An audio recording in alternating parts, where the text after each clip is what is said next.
Hello, everyone. We are here today with the beautiful, the talented NaToree Zelai. Let's give her a round of applause. NaToree, your name sounds so exotic. Really? Yes. What's the history of your name? You know what? I've asked my parents that honestly multiple times. There's not like a real specific meaning. Mm-hmm. It's broken up from NAT, which is Nat, and it had something to do with like born near December or born near Christmas or something like that, like nativity. And then Tori is actually, you know what? That's funny. I was here thinking about it. Funny, Tori is actually, I think, a Chinese or a Japanese name for bird. Okay. And I always consider myself like a free Songbird. bird. You're a songbird. Yes. And I was born in December, so yeah. Okay, well, so my next question was going to be, is that your stage name? That is your actual legal name. I didn't want to think of any made up name. I'm like, nobody really has my name. Maybe two people I've met ever in the country, like on Facebook, that have my exact name, but nobody has NaToree Zelai. So might as well be myself. It's a beautiful name, by the way. Thank you. Where are you from? I'm originally from San Antonio, Texas. But I was raised in Dallas, Texas, and now, Atlanta's my home. Okay. I was going to say, you currently live in Texas, but girlfriend, you're always in Atlanta. What's up with that? I have been transitioning for 2 years. Okay. Since August of 2021, really, I've been transitioning back and forth between here and Dallas. But this summer, it'll be officially official. I will be here. Atlanta will be my new home.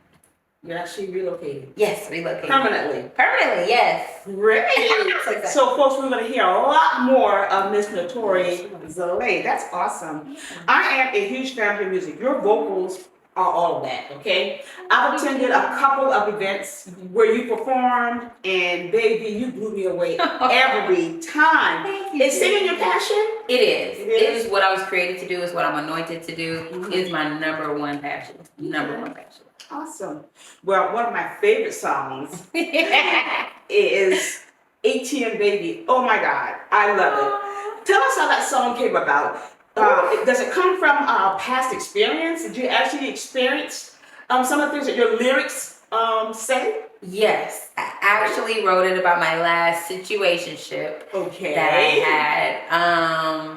It really derived from, I was in Mexico getting a surgery done. I had weight loss surgery, and I had got a tummy tuck, and I was laying in the bed, and he was supposed to be in Mexico with me, but he wasn't. And he called me one day. It was a dude I was dealing with. He called me one day and was like, I need to send my mom some money, and my card's locked up. Can you send me some money? And that was like maybe the fourth time he had asked me, and he made it seem like I was only there when it was convenient for him, and he was never there when it was convenient for me. And so I was like, I'm not your ATM. And he actually likes the song. Does he? So you're still in communication with him? Kind of. Well, at least when I wrote it a year ago. Okay. Well, can you please sing us one verse? I knew it, Jen. Okay. I knew it. And really and truly, if folks want to hear the rest, they have to buy the single. Yep, they have to buy the single.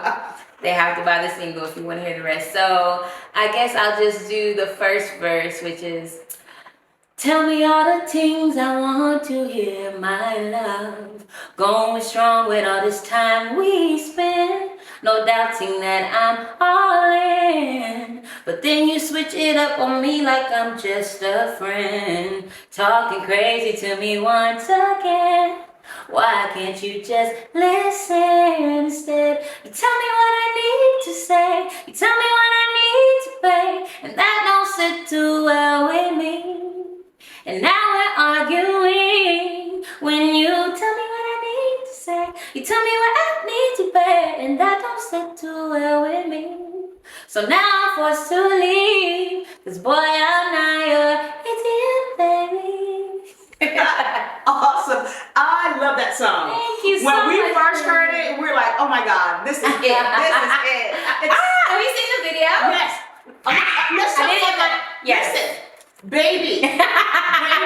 I'm from Charleston, South Carolina. Okay. And I have a little bit of Geechee Gullah in me. Okay.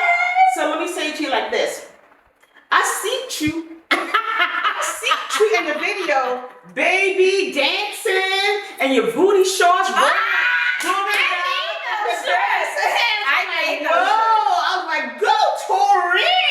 I love the confidence that you exude. I love that. I love that so much. Thank you. Who directed that video? Where did the concept come from? The concept came from me. It was shot in Miami, and my producer, his name is Keith the OC, and him and Greatest and James, they are a wonderful production team in Miami, and they're gonna produce all my music videos moving forward. They work with a lot of celebrities that are out now, so I feel honored just to have that caliber and quality. But I wanted it to be on a beach. I had never been to Miami. That was my first time in Miami, and I derived the concept and took a couple of the scenarios that I had with the situationship and put that into the video. And I got tired of always being his convenience and his ATM. So I actually made the outfit. I made the dancers' outfits, and I made my shorts. So you really are talented. So you yes. I sew, I style, fashion, everything. I thrift everything. I make, custom make everything. I'm just very fashionable. You're multi-talented. Thank you. You're well-rounded. Yes. You do it all. Hallelujah. Okay. So who is your favorite musical artist and tell me why? Ooh, I have so many, but my number one favorite musical artist, her name is Her. Yes. So Gabrielle, I love her.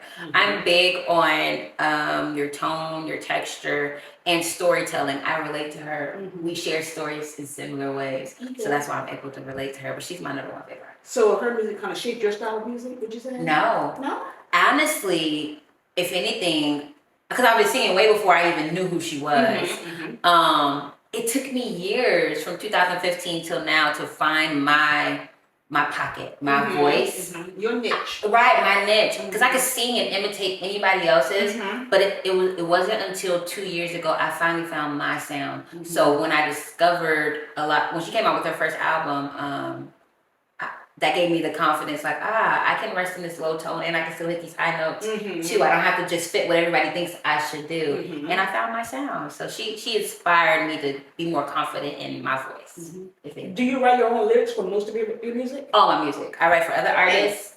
And yes, I write all of my music. Awesome. Yes, Awesome. So there's that level of authenticity in everything that you write. Yes, all your music. Exactly. That's great. That's Super great. big on that. Well, you have amazing vocals. Do you play any musical instruments? I do, but I'll suck.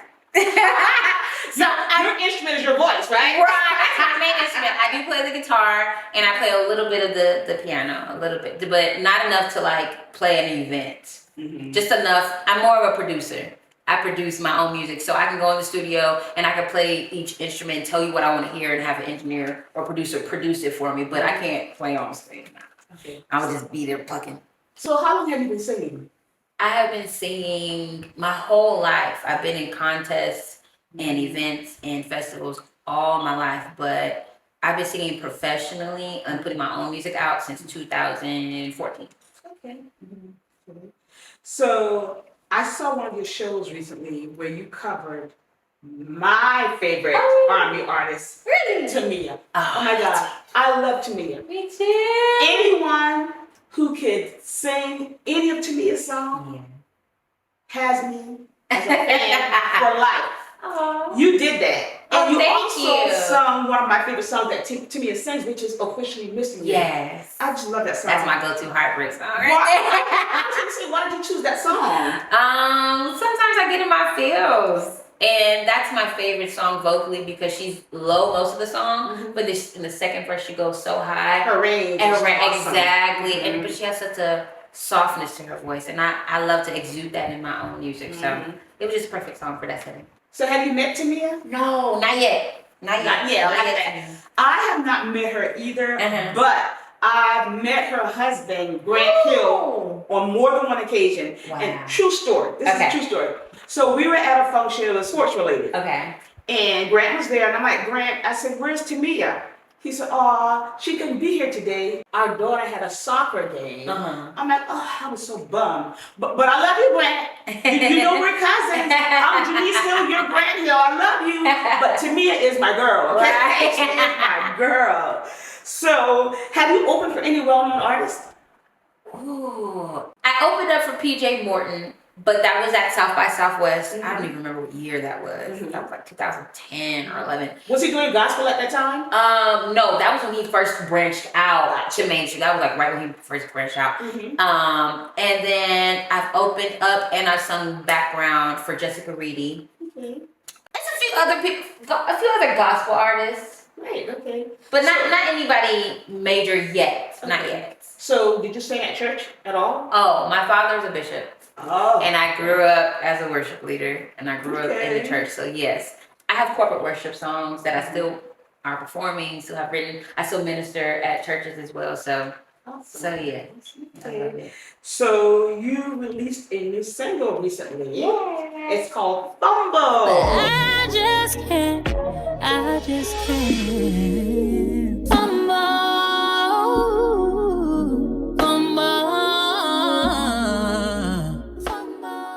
Yes. How'd you come up with that title?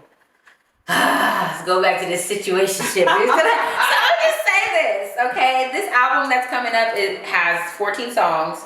7 of the songs are about my past situationship. Okay, so he's inspired a lot of these songs that I need to purge out of me. But actually, this producer that I used to work with, he gave me the title because I didn't know what to title it. I think I was gonna title it like "Can't Get Right" or something like that. He's like, "No, title it Fumble," even though I wasn't gonna say fumble that many times.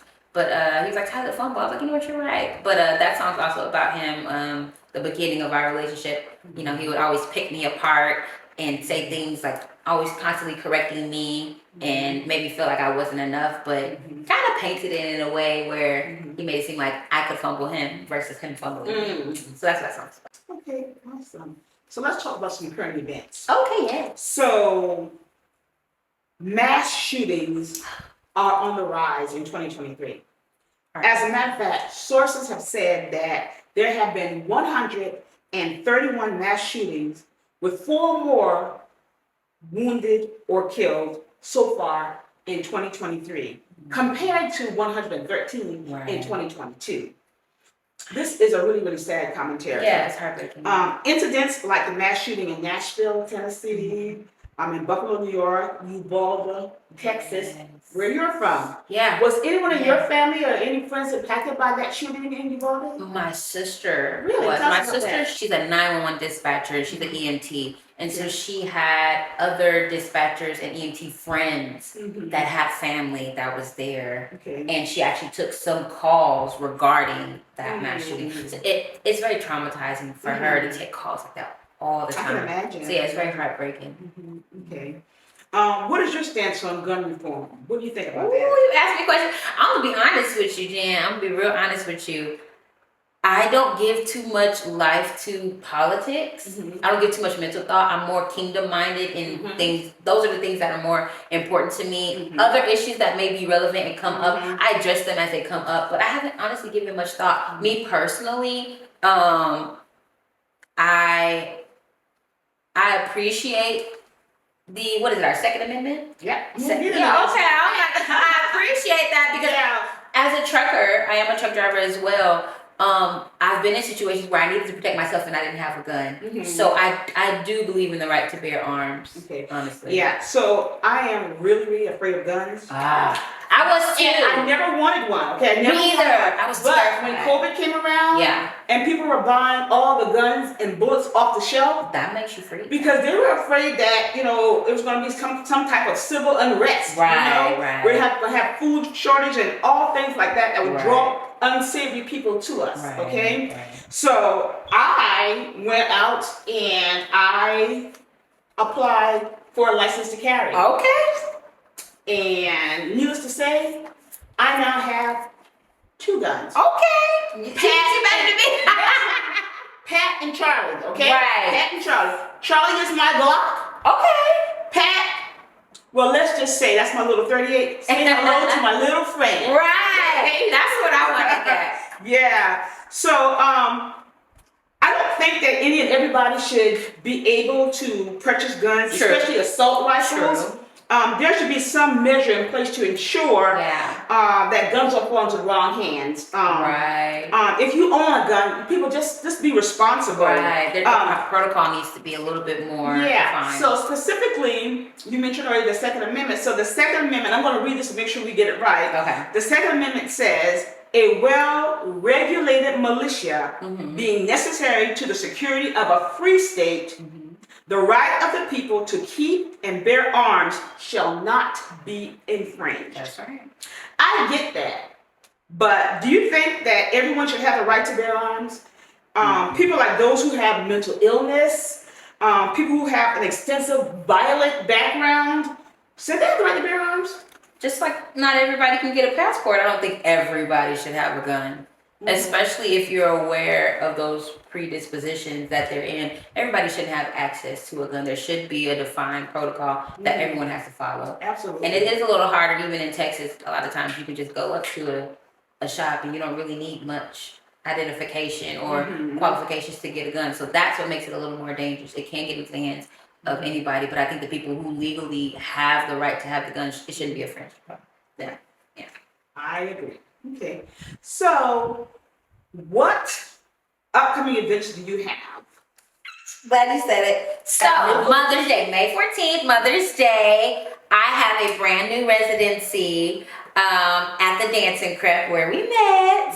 And so this is like the first Tester Sunday. It's a Mother's Day event. It's me for 3 hours, me and my band. We're gonna have a great time, some good soul music, R&B music for 3 hours. So y'all come out and join, make sure you RSVP. But after that, if all is well, then it'll be every second Sunday. That'll be my new home. And outside of that, I have my album release. That'll be right here in Atlanta as well on July 7th, 7/7. And I haven't locked down the venue just yet, but it's going to be live. You're going to be there, Jen. You're going to be there. I'm a supporter. I know you are. You're supporting like that. Yes, I appreciate it. Yes, so now we're going to play a little game. You up for that? Oh, I love games. That's my favorite. Yes. Okay, so it's called Say It, Trade It, or Do It. Okay? You're going to select a card. Okay. And whatever that card says, you're going to have to respond, answer the question, whatever it is. Right. If it's a card that bears a question that you don't feel comfortable in answering, you can always trade it. Keep in mind, there's only one free trade, okay? Okay. And then there's a card that you may choose that says do it. So whatever that card says for you to do it. You got some wild stuff, Jen. Okay. There's a few wild things in it. So choose your trade wisely. Right. Okay. Now, I'm a daredevil. I'm a dare angel, so I'm really not scared of nothing. So bring it on. I ain't never scared. I ain't never scared. Okay, let's get ready to rumble. You gon' have to do less for you. Some mama, you know I. So you gon' need to do more than just. Okay, pick a card. Coming for this one. All right. Okay. Can I look at it? Yeah. Okay. Read it aloud so we all can hear what the question is. If you could change one thing in your life, what would it be and why? I actually think about this a lot. Oh wow. If I could change one thing in my life, what would it be and why? That's a deep question, Jen, because it's a lot of different things. Just choose one, honey. Oh my gosh. Or you can trade it. I would honestly, I have no regrets. Can that be an answer?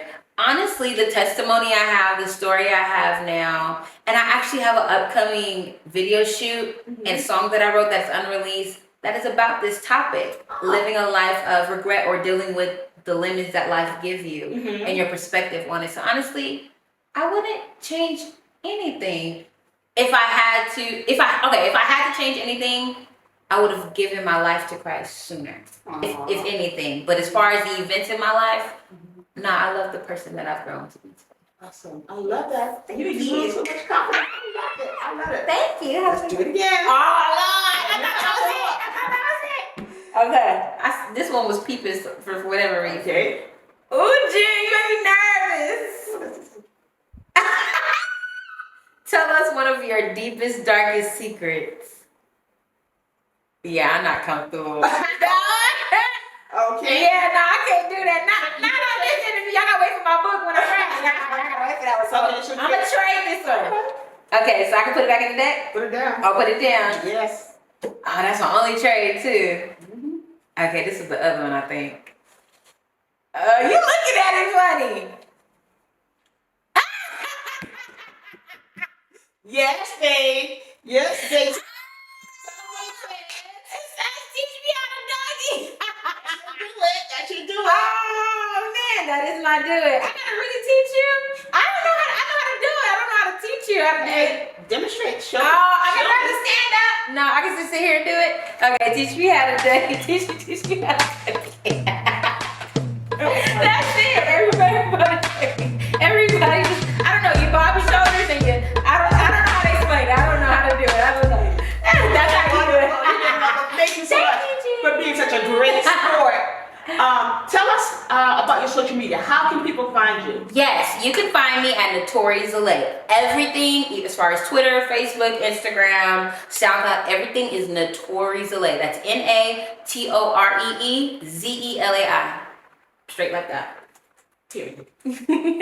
Thank you so much for joining us. I really appreciate your time. I'm excited about your career. You're really moving forward, and we're going to be there to support you at Dancing Crate and anywhere you go. We're going to be waiting for that new album release on 7/7/2023. That's right. Ladies and gentlemen, NaToree Zelai. Oh, thanks, bud. Candid conversations with Jen. Candid conversations with Jen. Kicking it with Jen. Sitting back with Jen.